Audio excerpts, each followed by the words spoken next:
ഹോർമുസിൽ ഇളവുകളുമായി Iran. കഴിഞ്ഞ 24 മണിക്കൂറിനുള്ളിൽ 35 കപ്പലുകൾ ഹോർമുസ് കടന്നതായി IRGC അറിയിച്ചു. എണ്ണ ടാങ്കറുകളും കണ്ടെയ്നർ കപ്പലുകളും അടക്കമുള്ള കപ്പലുകളാണ് ഹോർമുസ് കടന്നത്.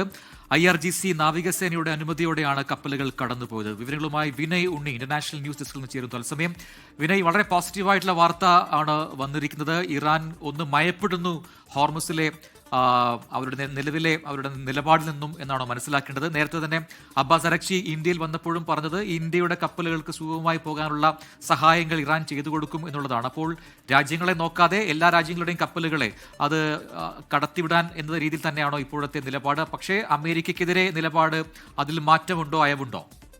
പ്രജിൻ, അനുജ, ഇപ്പോൾ കടന്നുപോയ 35 കപ്പലുകളിൽ ഇന്ത്യയുടെ ഏതെങ്കിലും കപ്പലുകളുണ്ടോ എന്ന കാര്യത്തിൽ ഒരു ഔദ്യോഗിക സ്ഥിരീകരണമില്ല. എന്തായാലും കഴിഞ്ഞ 24 മണിക്കൂറിനിടെ ഹോർമസിലൂടെ 35 കപ്പലുകൾ കടന്നുപോകാൻ IRGC നാവികസേന അനുമതി നൽകി എന്നുള്ള ഒരു പോസിറ്റീവ് റിപ്പോർട്ടാണ് വരുന്നത്. ഇതിൽ കണ്ടെയ്നർ കപ്പലുകളുണ്ട്, എണ്ണ ടാങ്കറുകളുണ്ട്. അത്തരത്തിൽ ഒരു ചെറിയൊരു പോസിറ്റീവ് സമീപനം IRGCയുടെ ഭാഗത്തു നിന്ന് വരുന്നു എന്നുള്ള റിപ്പോർട്ടുകൾ വരുന്നുണ്ട്.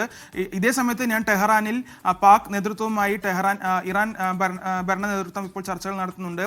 പാക് സൈനിക മേധാവി ഫീൽഡ് മാർഷൽ അസിം മുനീർ, അതുപോലെ തന്നെ ആഭ്യന്തരമന്ത്രി മൊഹസിൻ നഖ്വി എന്നിവരുമായിട്ടാണ് ഇപ്പോൾ ചർച്ചകൾ അവിടെ ഇറാൻ നേതൃത്വവുമായി ചർച്ചകൾ നടക്കുന്നത്. ആ ചർച്ചകളുടെ ഭാഗമായാണോ ഇപ്പോൾ ഇത്തരത്തിലൊരു IRGC ഹോർമുസ് ചെറിയ രീതിയിലെങ്കിലും തുറന്നു കൊടുത്തു എന്നുള്ള വാർത്തകൾ വരുന്നതെന്ന് വ്യക്തമല്ല. എന്തായാലും ചർച്ചകൾ ഒരു ഭാഗത്ത് നടക്കുന്നുണ്ട്. അതേസമയം തന്നെ ഹോർമുസിൽ കപ്പലുകൾ തുറന്നു വിടുന്നു. കഴിഞ്ഞ ദിവസവും ഇത്തരത്തിൽ 31 കപ്പലുകൾ ഹോർമുസിലൂടെ കടന്നു വരുന്നു. അതേസമയം ഇപ്പോൾ US state secretary Marco Rubio സ്വീഡനിൽ എത്തിയിട്ടുണ്ട്. നാറ്റോ വിദേശകാര്യമന്ത്രിമാരുടെ യോഗത്തിൽ പങ്കെടുക്കാനാണ് മാർക്കോ റൂബിയോ എത്തിയിരിക്കുന്നത്. അവിടെ വെച്ച് അദ്ദേഹം പറഞ്ഞത് ഈ ചർച്ചകളിലെല്ലാം ചെറിയൊരു പുരോഗതി ഉണ്ടെന്ന് തന്നെയാണ്. അത്തരത്തിലൊരു പോസിറ്റീവ് സമീപനം അവിടുന്ന് ഇറാന്റെ ഭാഗത്ത് നിന്ന് ലഭിക്കുന്നു എന്ന് തന്നെയാണ് ഇപ്പോൾ മാർക്കോ റൂബിയോ പറയുന്നത്. പാക് നേതൃത്വമായി നടക്കുന്ന ചർച്ചകളെ ഉദ്ദേശിച്ച് തന്നെയാണ് ഇപ്പോൾ മാർക്കോ റൂബിയോ ഇത്തരത്തിലുള്ള പ്രസ്താവന നടത്തുന്നത്. അതേസമയം ഹോർമുസിലൂടെ കടന്നുപോകുന്ന കപ്പലുകൾ ഒരു കാരണവശാലും ടോളുകൾ കൊടുക്കരുത് എന്നുള്ള നിർദ്ദേശവും മാർക്കോ റൂബിയോ നൽകുന്നുണ്ട്. ഒരു കാരണവശാലും ഒരു രാജ്യങ്ങളും ഈ ഹോർമുസിലെ ടോള് അനുവദിക്കരുത്, അതിനെ പ്രോത്സാഹിപ്പിക്കരുത് എന്ന് മാർക്കോ റൂബിയോ എടുത്തു പറയുന്നു. മാത്രമല്ല ഒമാനെ കൂടി ഇറാൻ ഇപ്പോൾ ഈ ഹോർമുസിലൂടെ കടന്നുപോകുന്ന കപ്പലുകൾക്ക് ടോൾ ഏർപ്പെടുത്താൻ നിർബന്ധിക്കുന്നു എന്നുള്ള തരത്തിലുള്ള വാർത്തകളും വരുന്നുണ്ട്. ആ കാര്യവും ഇപ്പോൾ മാർക്കോ റൂബിയോ പറയുന്നുണ്ട്. അത്തരത്തിൽ ഒരു കാരണവശാലും ഹോർമുസിലൂടെ ടോൾ അനുവദിക്കരുത് എന്ന് തന്നെയാണ് മാർക്കോ റൂബിയോ പറയുന്നത്. മറ്റൊരു വിഷയം, ചർച്ചയിലെ വിഷയം എന്ന് പറയുന്നത് ഇറാന്റെ കൈവശം ഇരിക്കുന്ന ഈ യുറേനിയം സംബന്ധിച്ചാണ്.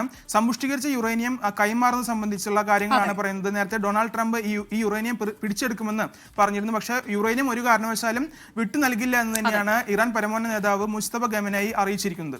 അതാണ് പ്രതീക്ഷാ നിർഭരമായ വാർത്തയാണ്. കഴിഞ്ഞ 24 മണിക്കൂറിനിടെ ഏതാണ്ട് 35 കപ്പലുകൾ ഹോർമുസ് കടലിടുക്ക് കടന്നുപോയി എന്നുള്ളത് നമുക്കൊക്കെ പ്രതീക്ഷ നൽകുന്ന വാർത്തയാണ്. പക്ഷെ എപ്പോൾ വേണമെങ്കിലും ഇതൊക്കെ മാറി മറിയാം. അതെ, ഇറാനാണ്, മറുഭാഗത്ത് അമേരിക്കയാണ് എന്നുള്ളതുകൊണ്ട് തന്നെയാണത്.